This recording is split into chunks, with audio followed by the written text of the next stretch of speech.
Ya, Assalamualaikum warahmatullahi wabarakatuh. Selamat pagi semuanya. Pagi ini menginformasikan kelas baru di UMG.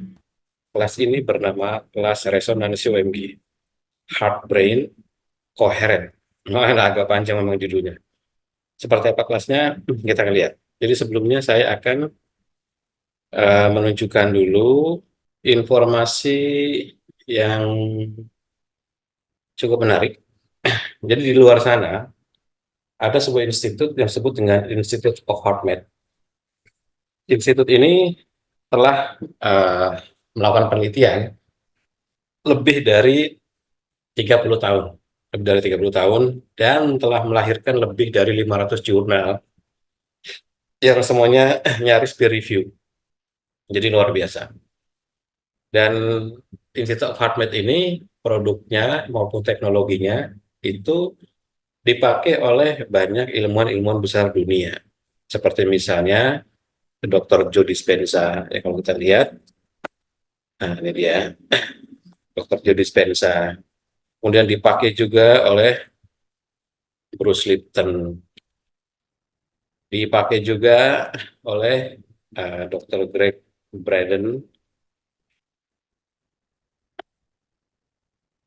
Ya, jadi banyak dipakai oleh banyak ilmuwan dunia yang telah membuat buku di mana bukunya ini sangat mempengaruhi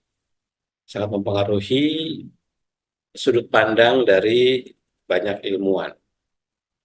Nah, pada Institute of HeartMath ini, mereka melakukan riset dan penelitian yang berhubungan dengan bagaimana cara mengetahui dan mengukur koherensi. Ya, koherensi antara pikiran, perasaan, pernapasan, gitu. Jadi mereka mencoba untuk eh, mengetahui bagaimana sih cara kita mengetahui bahwa terjadi satu garis lurus antara emosi kita, perasaan kita, pikiran kita, napas kita, gitu. Ya selama ini kan itu semua kan abstrak, ya kan? Ini semua kan biasanya abstrak semua. Nah kemudian sama mereka ini diriset diteliti ada apa dengan masing-masing otak yang ada di tubuh manusia.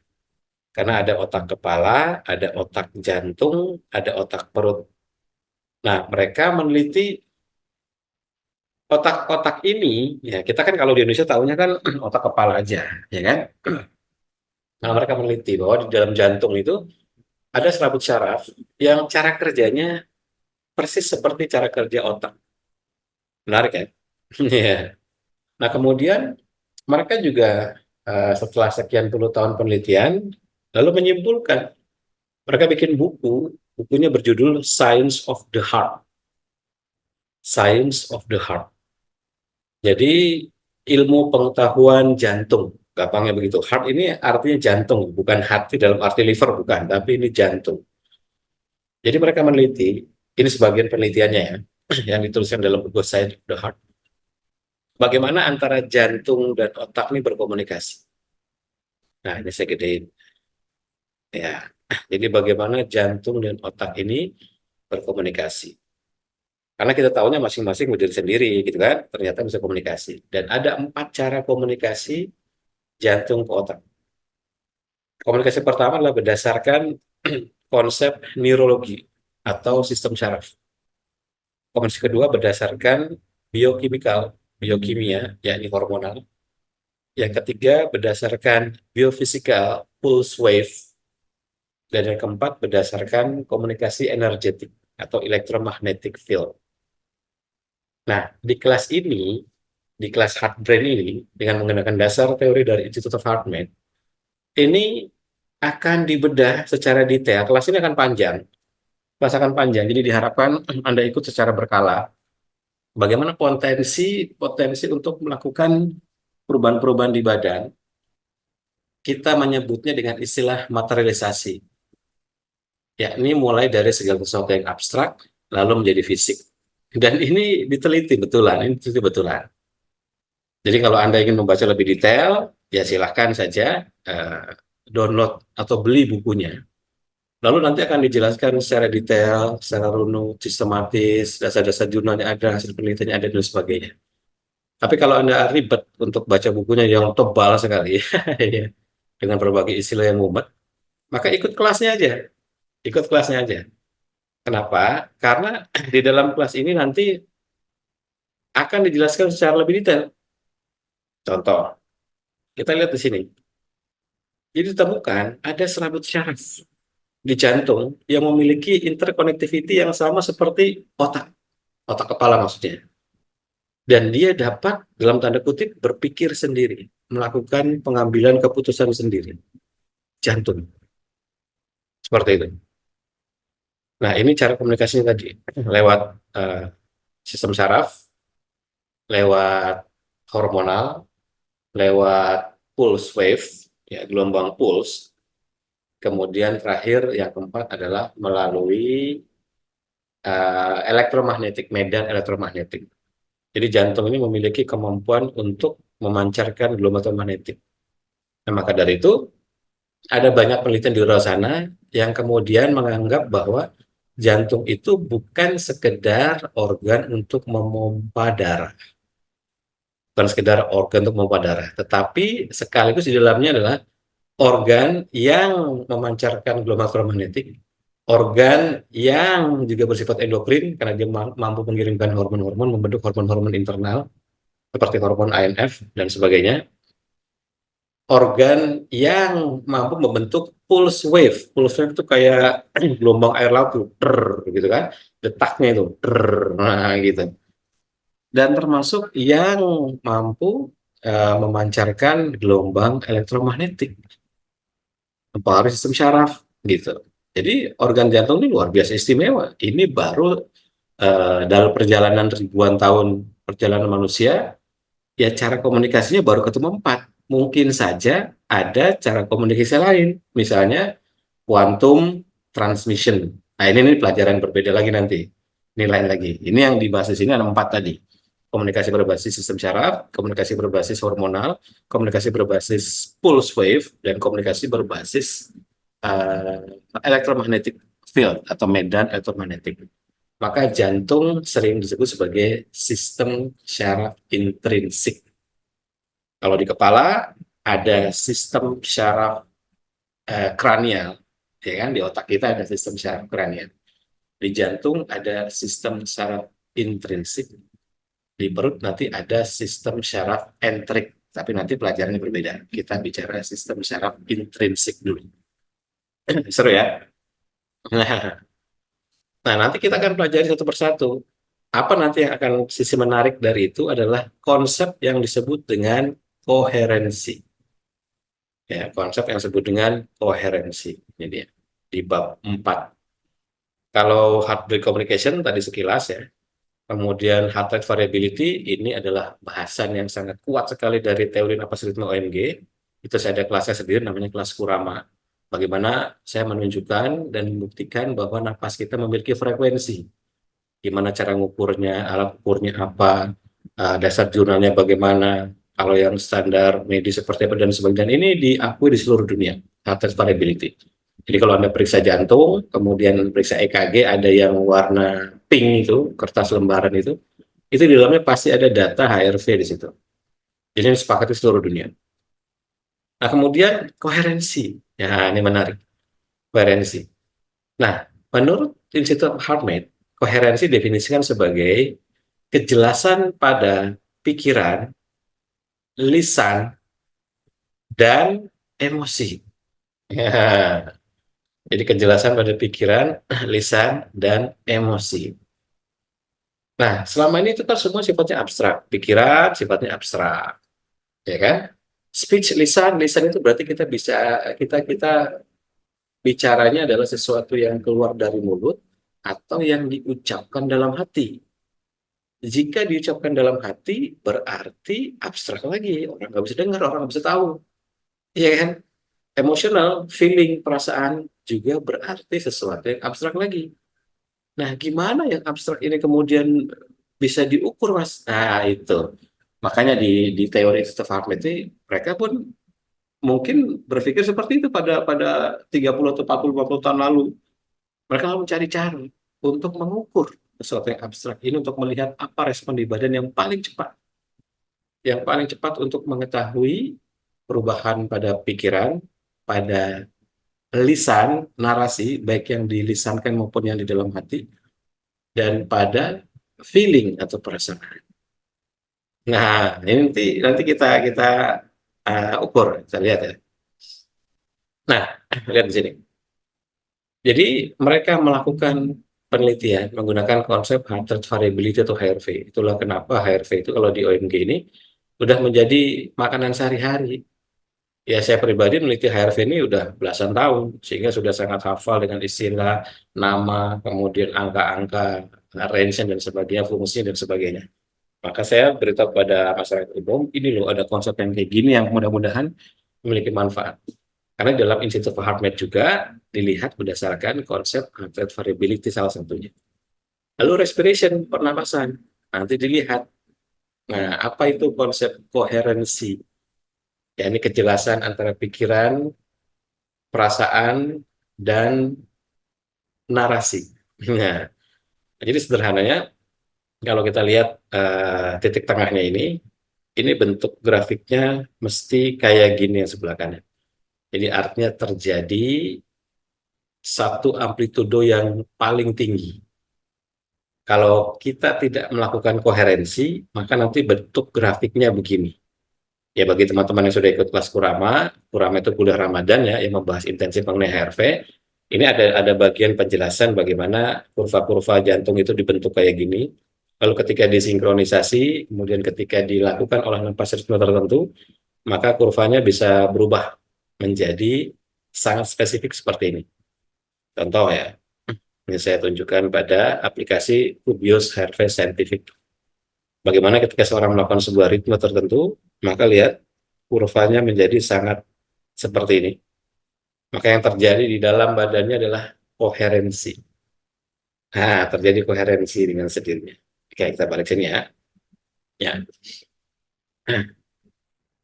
Nah, kita lihat jika seseorang itu tidak koheren, misalnya seseorang itu frustasi, cemas, ketakutan, gitu kan, mungkin merasa terabaikan atau mungkin merasa menyesal mendalam, depresi dan sebagainya, maka bentuknya menjadi sangat acak sekali.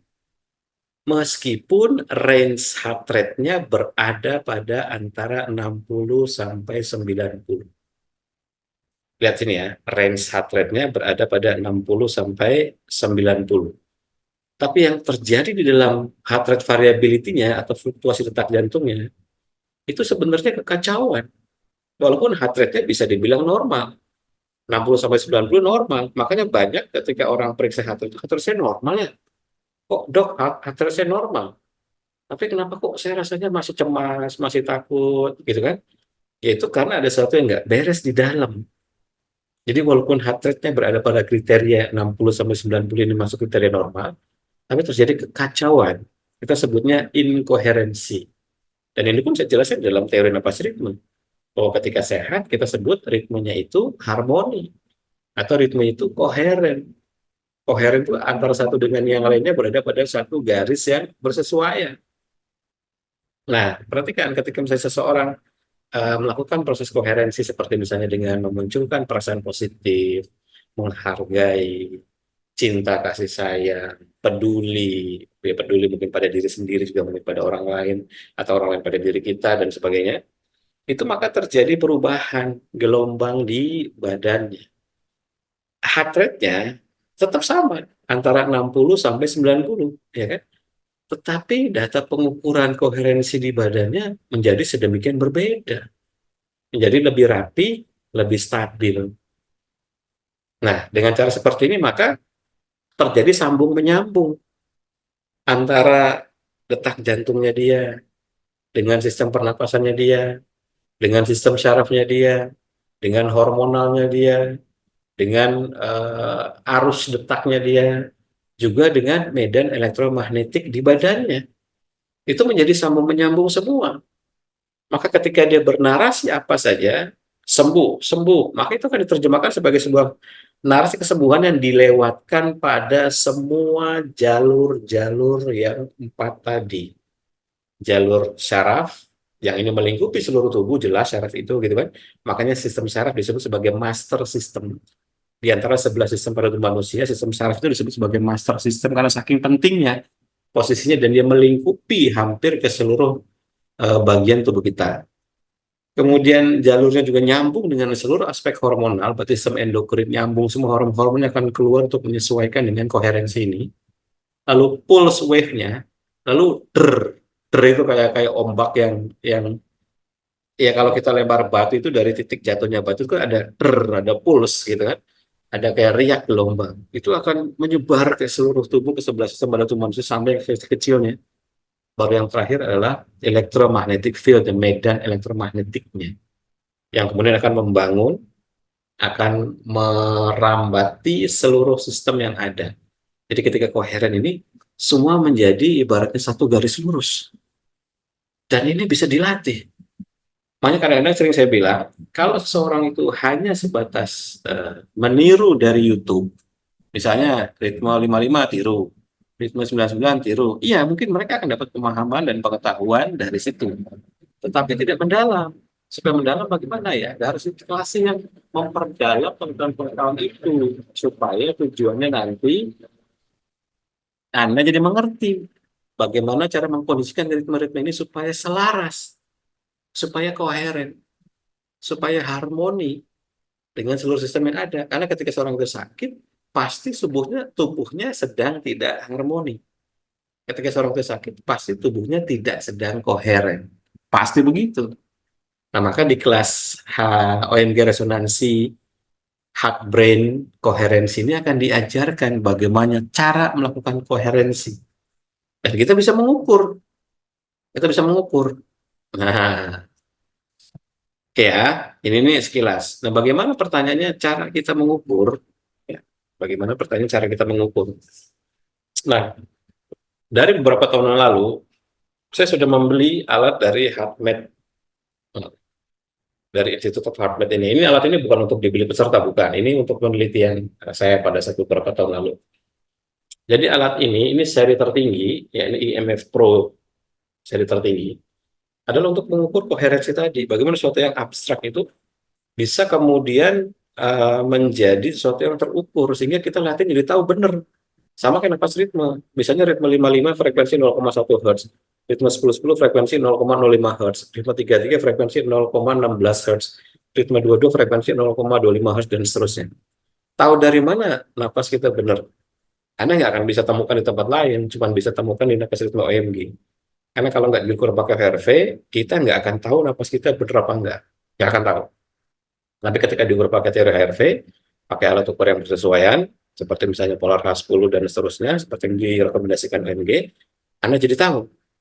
Dan sekarang saatnya kita memunculkan sesuatu yang abstrak dan terukur. Tujuannya apa? Tujuannya supaya nanti Anda tuh latihannya benar.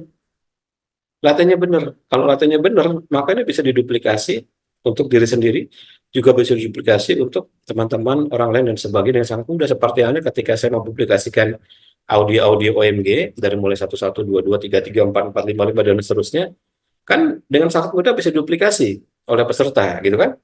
Walaupun mereka nggak mau belajar di kelas, di teorinya, begitu. Ya nggak apa-apa, tapi tetap punya aspek manfaat. Juga ketika saya publikasikan misalkan ritme 33, 55, 10, 15, 15, ritme kelistrikan jantung. Atau ritme balik 33, 15, 10, 10, 55, 33. Atau ritme yang lain kalau 33, 6, 9, dan seterusnya. Itu semua ritme ada dasar ilmunya. Kenapa dibuat seperti itu? Bisa diukur, bisa dimanfaatkan. Karena semua frekuensi yang di global, karena semua frekuensi dan gelombang ya diterjemahkan ke dalam ritme-ritme napas. Nanti ini juga begitu. Jadi dengan alat ukur HeartMath ini, peserta nggak usah beli. Ini hanya saya ngasih tahu aja, ngasih tahu ke peserta. Kalau kita ini sudah punya sejak bertahun-tahun lalu. Kita sudah mencoba menguji, lalu membuat sebuah formula teknik latihan sedemikian rupa yang ajak, bisa diduplikasi, bisa ditiru oleh peserta dengan hasil yang mudah-mudahan membaik. Jadi ketika semua menjadi sebuah garis lurus, itu kan istilahnya koheren, atau kita nyebutnya harmoni, maka antara apa yang Anda pikirkan, apa yang Anda lisankan, apa yang Anda rasakan dalam hati menjadi satu kesatuan garis lurus, maka dia akan mempengaruhi semua empat jalur tadi kebuka, jalur syaraf, jalur hormonal, jalur detak atau pulse wave, dan jalur medan elektromagnetik. Maka seluruhnya menjadi sesuatu yang bermanfaat di badan. Ketika semua selaras, maka Anda bisa melakukan apa saja pada tubuh untuk melakukan perubahan. Nah, ini yang saya sebut sebagai proses materialisasi yang lengkap. Proses materialisasi yang lengkap. Nah, apa gunanya proses materialisasi? Ya tentu saja orang sakit pengen sehat. Berarti sehatnya itu belum jadi, belum ada, masih abstrak. Berarti harus berubah menjadi materi kan, supaya menjadi suatu kenyataan. Maka sinkronkan dulu semuanya yang empat tadi itu. Nah, di kelas OMG resonansi heart brain ini kita akan ajarkan. Jadi pastikan Anda ikut kelas ini karena bahasan kelas ini luar biasa banyak. Saya ulangi lagi ya, contoh ya. Ya, kalau sini bahasan kelas ini sangat luar biasa banyak, maka kita akan buat ini menjadi kelas reguler. Kita akan menjadi kelas reguler supaya setiap dari peserta mengerti cara mengoptimalkan jantungnya. Dan ketika bicara jantung, jangan melulu sudut pandang adalah aritmia, koroner gitu kan. Ini ada sesuatu yang lebih penting dari itu. Ya, ini bagaimana memfungsikan bahwa jantung membuka keempat jalur tadi. Nah, jantung, ini saya ulangi ya, membuka keempat jalur tadi. Jalur apakah itu? Ini dia, ya kan? Membuka keempat jalur tadi. Dan ini proven by science dan bisa diduplikasi. Dan sekedar informasi, saya juga sedang dalam proses untuk sertifikasi dari Institute of Heart. Jadi mereka punya program sertifikasi. Saya sedang berproses untuk pengujian. Nah, nanti ada ujiannya. Ya kalau peserta sih nggak usah, peserta menerima bersihnya aja. Biar nanti saya terdaftar di dalam Certified Institute of Heart Med, karena di Indonesia nggak ada. Itu. Jadi pastikan Anda ikut kelas ini untuk mengoptimalkan fungsi jantung. Tidak hanya sebatas untuk menyembuhkan hal-hal yang berhubungan dengan penyakit yang ada di jantung, tapi lebih dari itu. Ini membangun materialisasi pada diri, pada kesehatan yang ada di dalam.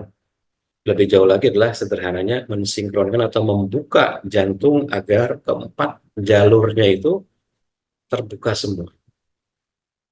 Sampai ketemu di kelas resonansi UMG Heart Brain, koherensi dasar. Assalamualaikum warahmatullahi wabarakatuh. Selamat siang semuanya.